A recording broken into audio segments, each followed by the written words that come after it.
Tonight, family members and colleagues pay their last respect as 11 soldiers and a captain killed by militia groups in Benue State are buried. Altercation erupts as House Committee reviewing the purchase, use and control of arms in the country grills Chief of Army Staff. Winning election in court is not democratic, declares former President Goodluck Jonathan as he calls for legislation to stop the practice in the country. And protests trail fatal shooting of a black man in a traffic stop in the United States. Police say it was an accidental discharge. Plus, business, sports, news from Abuja, and later, international news from our London studios. On business news tonight, federal government launches Book of States as it seeks to highlight economic advantages of the 36 states for potential investors. On sports news tonight, Grace Nwokocha books her place at this year's Tokyo Olympics after winning the women's 200 meters at the National Sports Festival. And from Abuja, resident doctors say the suspension of the industrial action is conditional to determine next line of action at the end of this month. Barely 1 week after 11 soldiers and a captain were murdered by militia groups in Konshisha local government area of Benue State, the Nigerian army today laid their bodies with their wives, children and relatives in attendance.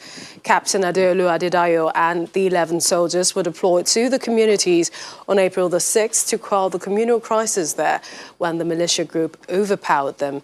The state governor, Samuel Otom, says he would ensure the prosecution of their killers and also promised to ensure better welfare for their families. Bereaved family members, colleagues and senior officers of the 72 Battalion Makurdi, led by the commander for Special Forces Doma, Brigadier General L.G. Letbong, and the commander Operation Wellstroke, Major General Adeyemi Yekini. They are gathered at the military cemetery, Wurukum in Makurdi, the Benue State capital, to bid farewell to 12 personnel, including Captain Adeolu Adedayo, who were killed on April the 6th in Konshisha local government area of Benue State by a militia group. Governor Samuel Otom leads a delegation of the Benue State government to the funeral to commiserate with the families, military authority, and the federal government. The ceremony begins with a general salute to the fallen heroes with 21 gunshots and the presentation of military attires and the national flag to the next of kin of the soldiers and officer.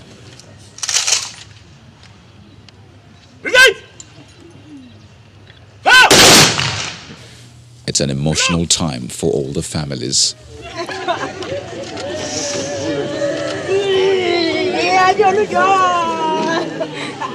Wife of Captain Adeolu Adedayo breaks down in tears over the loss of her husband as a general feeling of grief envelops the cemetery. We pray that, Lord, you will lead us aright. Chaplain and Imam of the 401 Special Forces Brigade see the fallen soldiers as peacemakers. We have this confidence and we stand on this promise of God's word. Jesus said, I am the resurrection and the life. So we believe someday we shall see our brothers again. They died of no offense. But we believe death is not bringing us down. Death used to encourage us. Governor Otom, who personally commiserates with the families of the troops, condemns the killing and pledges to support those left behind and collaborate with the military to arrest those responsible. We condemn the killing of our innocent soldiers who were out there to keep peace for our state. It is unfortunate that this incident took place. In typical military fashion, the remains of the 12 soldiers, led by Captain Adeolu Adedayo, are committed to earth at the military cemetery in Wurukum. Meanwhile, there was some tension in the House of Representatives today between the House Ad Hoc Committee on Arms and Ammunition and the Chief of Army Staff following the investigation into arms purchase by the military. Things took a different turn when the Chief of Army Staff, Lieutenant General Atahiri Ibrahim, refused to speak further on a document which he had presented to the committee, insisting that the members should review the documents which he considered self-explanatory. Our correspondent Terry Kumi has more. After an invitation and a summon, the Chief of Army Staff, General Atahiri Ibrahim, appears before the House Ad Hoc Committee on Arms and Ammunition Control. The committee is reviewing the purchase, use and control of arms, ammunition and related hardware by military, paramilitary and other law enforcement agencies in Nigeria. Trying to ensure the Chief of Army Staff begins by explaining why he failed to honor previous invitations. I was either in the northeast or southeastern Nigeria, or better still in the south-south, trying to ensure stability within Nigeria. But the lawmakers want more than an explanation. One would have expected that today that you are able to make this, honor this invitation, there would have been something that sounds like an apology for not being able to make it all along. What we have gotten is an explanation. When you say I offered an explanation, it's as good as an apology. It only tells you the reason why I wasn't here, and the reasons are cogent enough. Even the blind man knows there are problems of internal security in Nigeria. So I think it suffices to explain to this honorable House, the way you work for the Nigerian people is the same way I equally work for the Nigerian people. I command the Nigerian army that is equally peopled by Nigerian representatives from everywhere you come from. Thank you. When that dust settles, the committee asked the Chief of Army Staff to speak to the documents which he provided, but he declines. Please, you have the floor. If you have this submission with you, so that you can brief us on it. The submission before you speaks to the report before you. It is an executive summary. It is very self-explanatory to the extent that it has been periodized. The Chief of Army Staff, who has barely settled into office, does not agree that he should be responsible for purchases which he did not make. The period for which you wanted this report, having been summarized in the executive summary, explains whatever details you will require. Issues of procurement that you so demand to get to know were done by specific individuals. I would rather prefer you call these individuals to better explain to you very specific issues. Your appointment, we congratulate your appointment. That is the well-deserved appointment. But when the parliament call you, it should be civil. When the parliament call you, you should respect the parliament and address the issue within the parliament. We know that those individuals that were holding those positions were holding it under you, even under your predecessor. Of any investigation. The lawmakers are also furious that the Chief of Army Staff has refused to follow its procedures and adopt the document which he presented. What he has presented, he has presented to us an evidence, but he has to own it up and it has to be on oath. And Mr. Chairman, distinguished colleagues, it is not the Chief of Staff that will tell us how to do our job. It is wrong. Fearing further escalation, journalists are excused and the meeting continues behind closed doors. About 45 minutes later, the meeting ends and the lawmakers say the Chief of Army Staff has agreed to provide them with necessary information. Terry Ikumi, Channels Television News. In the meantime, the Speaker of the House of Representatives, Mr. Femi Gbajabiamila, is advocating for the decentralization of government to improve local government administration. According to him, the system currently in place, with emphasis on the centralized policy planning and implementation at the federal government level, has not served well. He was speaking at the leadership training for local government chairmen and councillors from Delta State.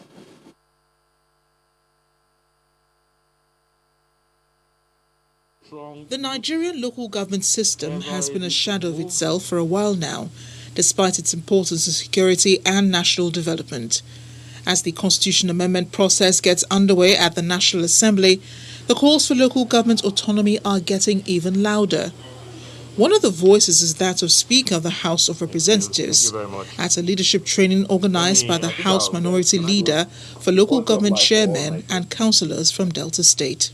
The system we have in place now, with an overemphasis on the centralized policy planning and implementation at the federal government level, has not served us well. We have an obligation to try as much as we can to change the status quo in favor of an alternative that serves present needs and meets future expectations. At the same time, there is an evident need to improve the capacity of those who serve as local government administration across the country. If in the next 20 years, like our UK has pronounced, that green energy will very soon take place, there will be no longer fuel motor vehicle but electric vehicle. It now means that for us to harness what will be available by the time the PIB is passed, we need quality leaders who will understand how we can effectively manage our resources. The Minority Leader of the Senate, who is one of the guest speakers, touches on good character for leadership and shifts attention to the handling of the country by the ruling All Progressives Congress. We have made choices on the basis of where you come from. And this particular government has been most egregious in making these wrong choices. And that is why it's leading us to the precipice today. And all that we are asking Nigerians to do is to beg this government of APC to help us step back from the brink. Because as much as we continue to say that what they are doing is not right, they continue to do it with impunity, and every day what we see is much more difficulties in the way of Nigerians in making a good living. Local governments provide an organized system where councils work together for peace, order, and good governance at the lowest level. This is largely lacking in Nigeria, but there are hopes that the Constitution Review Committees of the National Assembly would address the matter once and for all. To politics, the main opposition political party, the PDP, is organising congresses across the different regions of the country. The controversial one is that of the Southwest, which was earlier relocated from Oyo to Osun State. At the Congress today, the former governor of Ekiti State, Ayodele Fayose, acknowledged that the governor of Oyo State, Seyi Makinde, is the leader of the PDP in the Southwest. This is coming after months of leadership tussle between the two. Governor Makinde, on his part, said the party is ready to work to wrestle power from the APC and that the internal wrangling that has rocked the zone has now come to an end.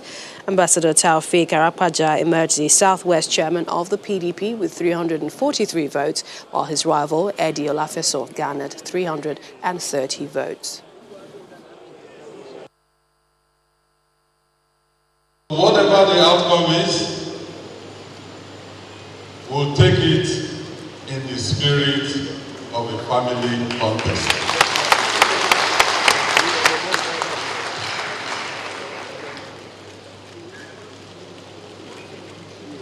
We don't want to defeat ourselves. We want to defeat APC. So at the end of this exercise, I promise you there will be no victor, no vanquish. As your only governor in this zone, whoever emerges belongs to me.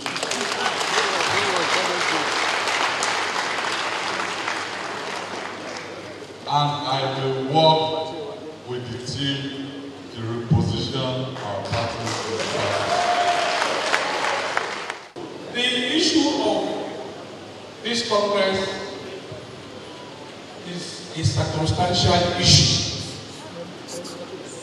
And it's been in the public domain who is the leader. Governor Sheyi is our leader.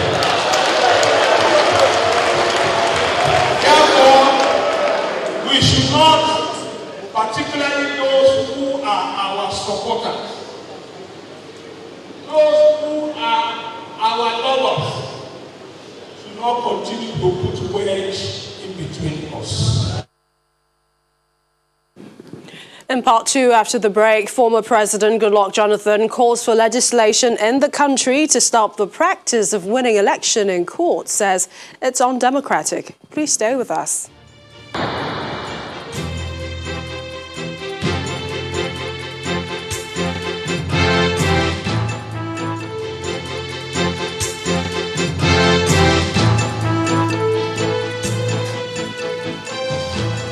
Welcome back. If you just joined us, you're watching the news at 10 live on Channels Television Lagos. A reminder of our top stories.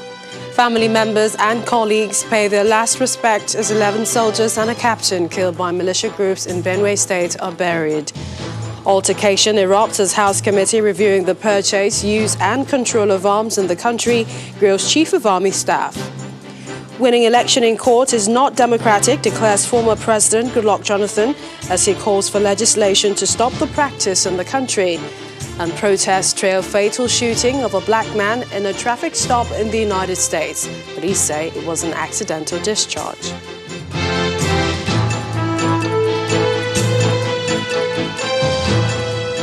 Former President Goodluck Jonathan is calling on the need for a legislation that will prevent courts from declaring a winner in an election.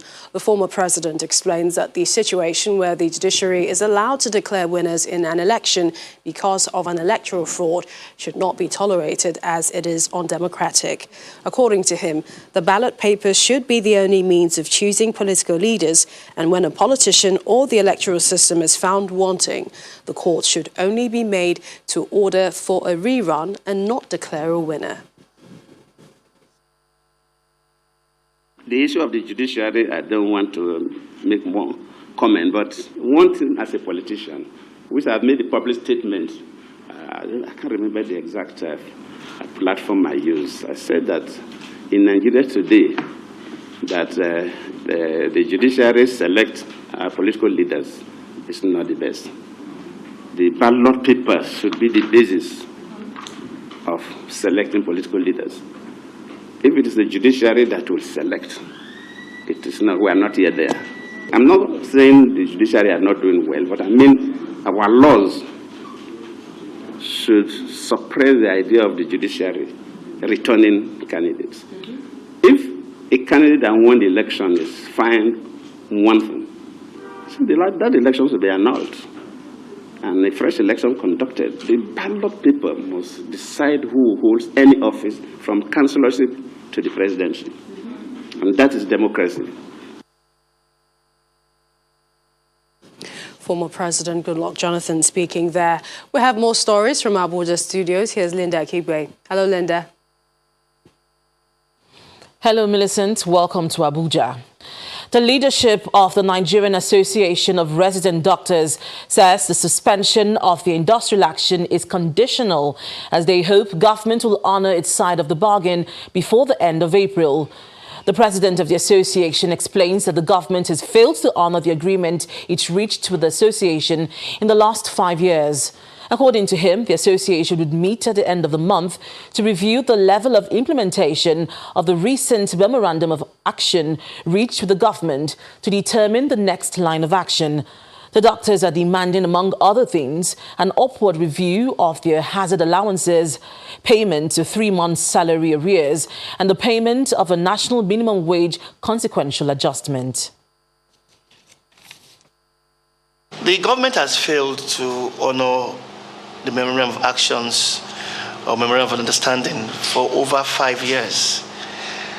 The time when doctors seems to go on strike is because government have not been able to honor their bargain made on the table that we have signed. We talk of the hazard allowance, talk of the death and service insurance, talk about other things, talk about the dilapidated state of most hospitals in Nigeria generally. And those are why we have always asked the government to take the priority of the health sector to be very important. But as it stands, we are patriotic Nigerians and we are not hungry to go on strikes if only government honor their own bargain.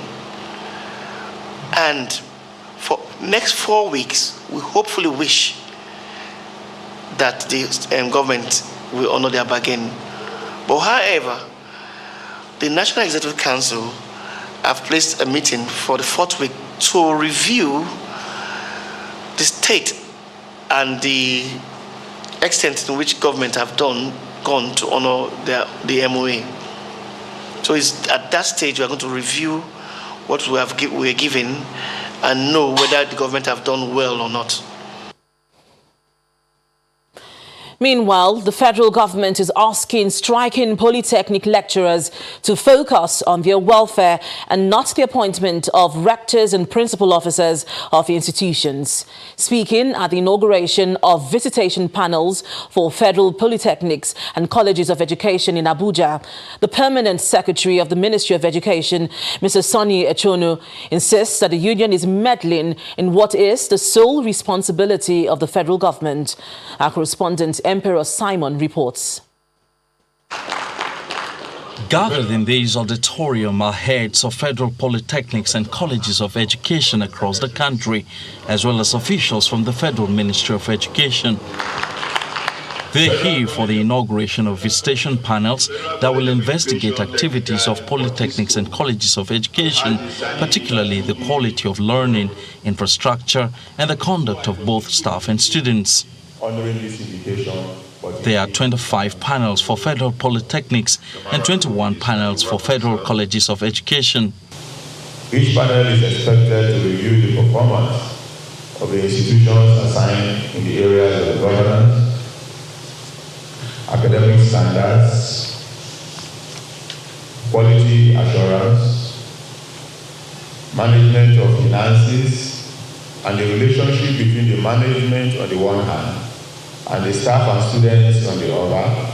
There is, however, concern as to the implementation of the recommendations of the panels. We will do our best to ensure we deliver a quality report to the federal government or the federation. Now, the implementation, we don't have any control over. The Academic Staff Union of Polytechnics had criticized the appointment of rectors and principal officers for the 6 newly established federal polytechnics. But the federal government insists that the appointment is not their business. The unions are intended to focus on the welfare of their members. When unions begin to take so much interest in who gets appointed, they made recommendations of people that they wanted to be appointed. You know, and also, yes, there is an enabling act that specifies conditions. And as a government, we have tried to comply with those. The 46 panels made up of 7 members each are expected to turn in their reports within 60 days from now. The federal government is optimistic that these panels' recommendations would go a long way in transforming the educational institutions in question. But while this is going on, members of the Academic Staff Union of Polytechnics are still on strike. From the National Universities Commission in Abuja, Emperor Simon, Channels Television News. To security matters. Armed bandits have again attacked Wamanrafi village in Zangon-Kataf local government area of Kaduna State, killing a man, his 7-year-old son and 2 other persons. The bandits also burnt 7 houses, 1 car and 1 motorcycle in the attack. The Kaduna State Commissioner for Internal Security and Home Affairs, Samuel Aruwan, says security patrols who were mobilized to the area repelled the assailants who retreated into the forest adjoining the location. He also says the troops recovered 8 empty cases of ammunition at the scene of the attack. Meanwhile, armed bandits stormed a sugarcane farm on the outskirts of Iyatawa in Giwa local government area in another attack where they killed 1 person. The Ebonyi state government has been speaking on the violent attack by gunmen in Umogudu, Akpungbo community in Ohaku local government area of the state earlier today. The state government has also clarified that the attack was not carried out by Fulani herdsmen as being speculated because they have been in touch with the leadership of the herders who denied involvement in the attack. The statement adds that the recent attack on Umbo is linked to the age-long crisis between the community and the Ajila neighbors from Benue State and cautioned the residents against carrying out a reprisal. The state deputy governor has visited the affected community where he reiterated the state government's commitment to the security of lives and property. When the news at 10 returns, federal government launches Book of States to highlight economic advantages of the 36 states for potential investors. That's in business news. Stay with us.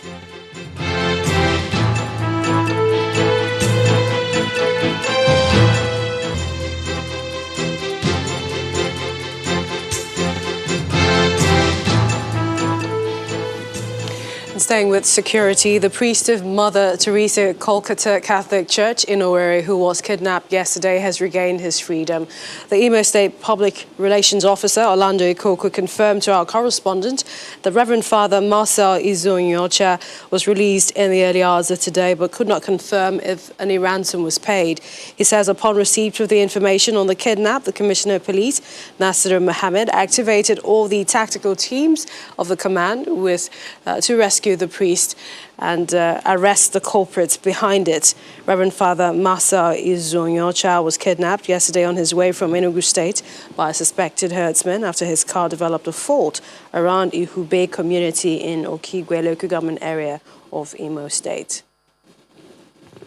And to other stories, the Nigerian Supreme Council for Islamic Affairs, NSCIA, has announced that Ramadan will start in the country tomorrow, Tuesday, April the 13th. The Supreme Council President General and Sultan of Sokoto, Muhammad Saad Abubakar, announced this today in a broadcast, saying that reliable reports of moon sighting were received from Muslim leaders and organizations across the country, which they duly verified and authenticated before the announcement.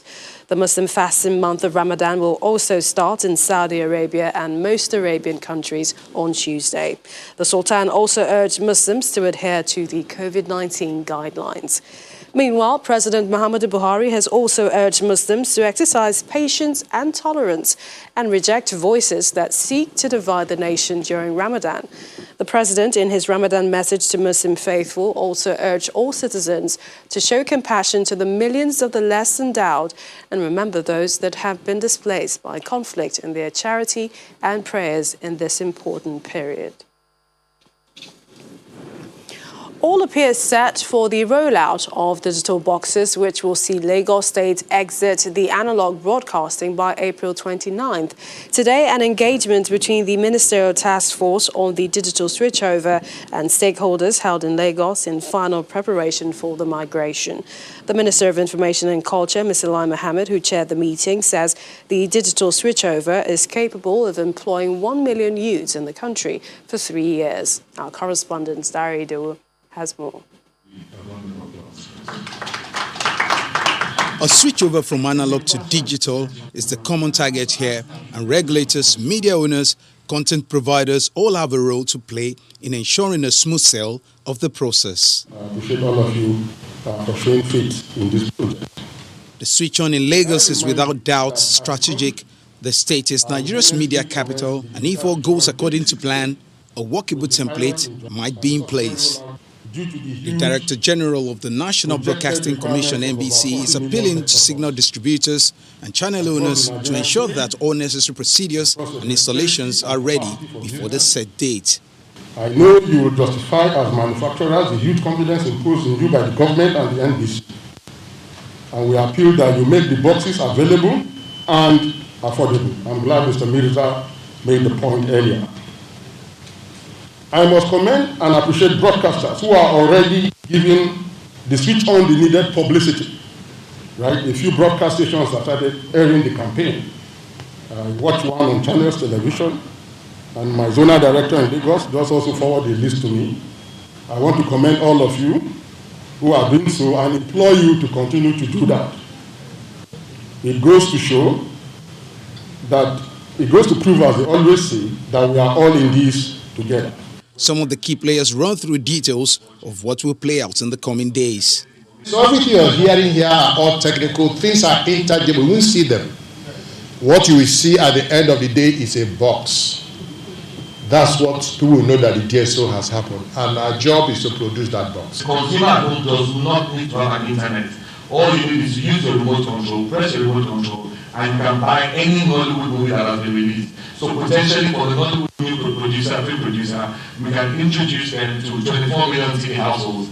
The Minister for Information and Culture says there are amendments made to boost job creation through local content and curb anti-competitive tendencies. We have amended the code to curb monopoly and exclusivity of program content in order to create room for the local industry to grow.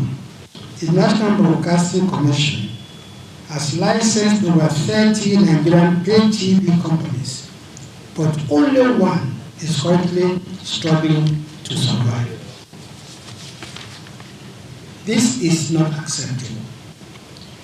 The monopolies exclude the very Nigerians from enjoying or having access to premium content, especially in the areas of sports and entertainment.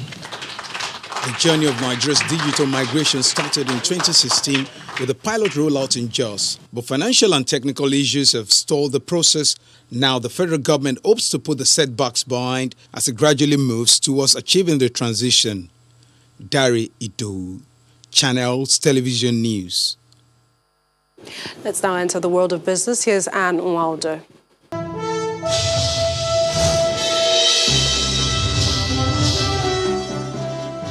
Thank you, Millicent.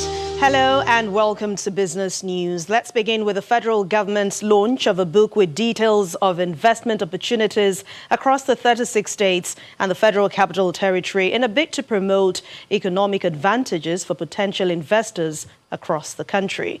Speaking at the launch of the book of state, the Minister of Industry, Trade and Investment, Mr. Adeniyi Adebayo, and the Executive Secretary of the NIPC, Ms. Yewande Sadiku, believe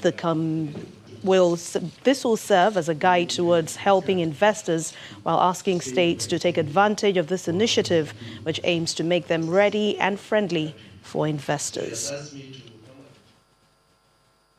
Meanwhile, the Central Bank of Nigeria has given other financial institutions until May the 14th to register all live credit files for all borrowers on the Credit Risk Management System platform. According to a circular by the Apex Bank, the directive follows the successful implementation of the scheme in deposit money banks. It also adds that all development finance institutions, microfinance banks, primary mortgage banks, and finance companies must all include bank verification numbers and tax identification numbers of creditors, including monthly update of principals of interest on the platform. The CBN also maintains that it will monitor compliance and appropriate sanctions will be applied to all violators. Once a woman is empowered, it trickles down to other areas of the nation's economy. And that's the position of the Managing Director of SunTrust Bank, Mrs. Halima Abuba, during the launch of the bank's new SME product, Women on Wheels. She says this initiative will bring succor and support for women across the country.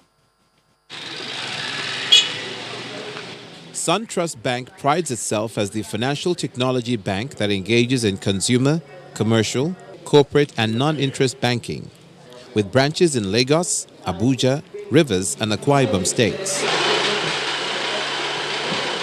Today, the bank adds another program to its assets finance program, codenamed Women on Wheels. The program, like its name suggests, targets women in the transport sector. I have passion for women. So this, because of my position as a woman, and because I have passion for women, and I need to see women develop and grow in their various fields, you know. So myself and my SME team came up with the program. No fewer than 100 women are the first beneficiaries of the first phase of the launch in Lagos. Some of the beneficiaries say they're excited as the program comes with a lot of opportunities. I don't even know how to say it. I'm very, very happy because they made it so easy for us. Do you understand? Like, a lot of us have been trying to do this. We've been trying to get maybe another car, a better car, a new car. Some of us have been working with rented cars. You know, some of us have higher purchase, and the prices are so ridiculous. Not that we're complaining, because the people who put this money down also have to make profits. But SunTrust just made it easy. I know so many women to go through what I've gone through. They don't have anybody to speak with. Please come out of your shell. Come out from where you are. You can still make it. Forget people will be saying you are driving up and down. Do you know how much we make daily? We want to see how we can assist female to increase their fleet. You know, all you need for this program is just your driving license. You register with Uber or Bolt, and then we're good to go. SunTrust Bank is promising to extend the package to the nation's capital, Abuja, and Port Harcourt, with a future plan to cover other states across the country. Well, the colour is red today at the local equities market. It failed to sustain the gains recorded on Friday as the all-share index dipped 0.40% to begin the new week on a negative note. Laddie Williams tells us more.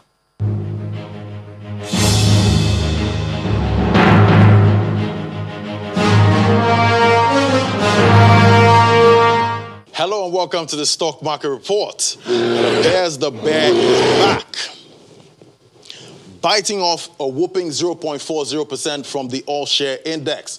On the activity chart, a total volume of 194 million shares valued at 1.372 billion naira were traded, up about 20.78% from Friday. Looking at the sectoral charts, the banking sector is the only one in the green, up about 0.16%. On the list of top trades, the stocks of Fidelity Bank led the chart as the most traded by volume. Well, it's the first trading day of the week.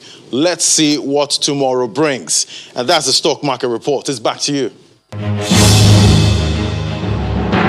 And that's business news. Thank you for watching. I'm Anne Nwawadu. It's back to you, Millicent. Thank you, Anne. In part two, after the break, protests erupt after fatal shooting of a black man in a traffic stop in the US. Police say it was an accidental discharge. There's news from our London studio and around the world in 5. Please stay with us.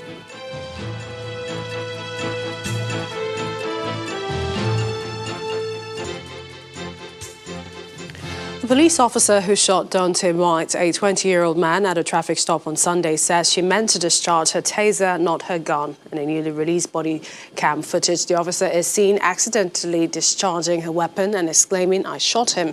Police and protesters clashed Sunday night as a result of the shooting. Simon Pusey has more on the protests and around the world in 5. Police officer. Good evening and welcome to the Channel Studios here in London with your international news around the world in 5. Tear gas has been fired and a curfew imposed amid angry protests after police fatally shot a black man in a traffic stop in the US city of Brooklyn's center just north of Minneapolis. The man has been identified by relatives as 20-year-old Dante Wright. Brooklyn Center's mayor issued a curfew that lasted until 6 a.m., telling people to be safe and go home. Tensions in Minneapolis are already high as the trial of a former officer accused of killing George Floyd takes place. A courtroom just 10 miles from the latest unrest resumed proceedings today, with the prosecution wrapping up its case. Meanwhile, a police officer in Virginia has been fired after pointing a gun at and pepper spraying a black U.S. Army lieutenant during a traffic stop. Deployed. Army Second Lieutenant Karen Nazario can be seen wearing his uniform in body cam footage of the incident, which was filmed in December. Get out of the car now! Police said he was stopped for failing to display number plates. Nazario filed a lawsuit against the two officers, Joe Gutierrez and Daniel Crocker, this week, and the footage has gone viral on social media. The Iranian foreign minister has said his country will take revenge for an attack on an underground nuclear site, for which it has blamed Israel. Iranian officials said the Natanz uranium enrichment plant was the target of nuclear terrorism on Sunday, after initially reporting a power failure. New advanced centrifuges to enrich uranium had just been activated there. Israel has not commented, but public radio cited intelligence sources as saying it was a Mossad cyber operation. They said it had caused more extensive damage than Iran had reported. Prince William and Harry have both paid tribute to their grandfather, the Duke of Edinburgh. In a statement describing Prince Philip as an extraordinary man, William said, "My grandfather's century of life was defined by service to his country and Commonwealth, to his wife and Queen, and to our family." Meanwhile, Harry said he was authentically himself, with a seriously sharp wit, and could hold the attention of any room due to his charm. Together with them, we mourn. Both the House of Commons and the House of Lords were recalled a day early to pay tribute to the Duke of Edinburgh. Footfall across retail destinations in the UK was up by 101% by midday on Monday compared to the previous week. It's after non-essential shops and beauty salons opened in England and Wales for the first time in months as COVID rules are eased across the UK. People are also able to go to restaurants and gyms again, although social distancing procedures are still in force. Eritrean authorities have released on bail 36 prisoners who had been in detention because of their faith. In 2002, Eritrea introduced a new law that forbids all churches except for the Orthodox, Catholic and Lutheran denominations. The prisoners are all from Christian, evangelical and Pentecostal denominations. 14 of the released prisoners have been in detention for the past 4 years. Uganda and Tanzania have signed 3 key agreements aimed at developing Uganda's oil and gas industry. The two countries entered a partnership to build a 896-mile oil pipeline to pump Uganda's oil from the Albertine Basin into the west of the country to Tanzania's Indian Ocean port of Tanga. When built, the $3.5 billion pipeline project will be the longest heated oil pipeline in the world. Uganda is projected to pump its first of an estimated 1.4 billion barrels of commercially viable oil in 2025. The Caribbean island of St. Vincent is likely to see further volcanic eruptions and ashfall over the coming days, that's according to experts. The La Soufrière volcano first erupted on Friday, blanketing the island in a layer of ash and forcing more than 16,000 people to evacuate their homes.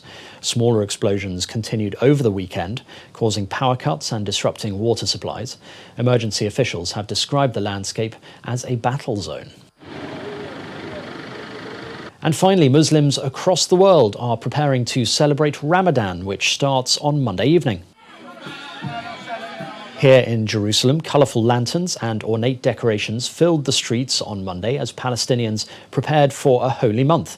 The mood in the Old City was far more joyful than last year when prayers were suspended at the Dome of the Rock and the Al-Aqsa Mosque, Islam's third holiest site.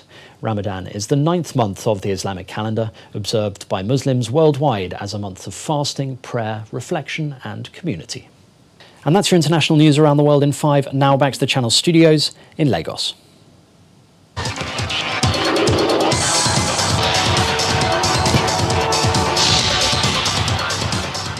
Many thanks, Simon. The Minister of Youth and Sports Development, Sunday Dare, has reiterated the need for higher standards and the spirit of sportsmanship. The Minister charged the athletes to remain disciplined and focused as the National Sports Festival reaches its climax.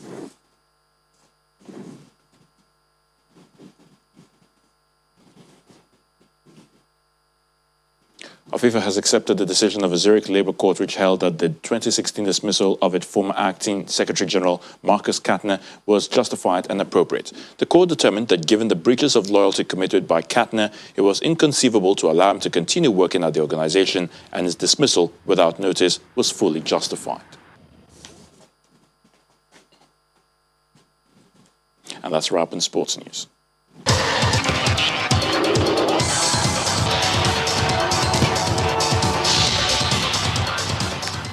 Thank you, Tunde. In the main news again, family members and colleagues of the army captain and 11 soldiers killed by militia groups in Benue State today paid their last respect to them as they are laid to rest. Governor Otom promised to ensure the arrest of the perpetrators.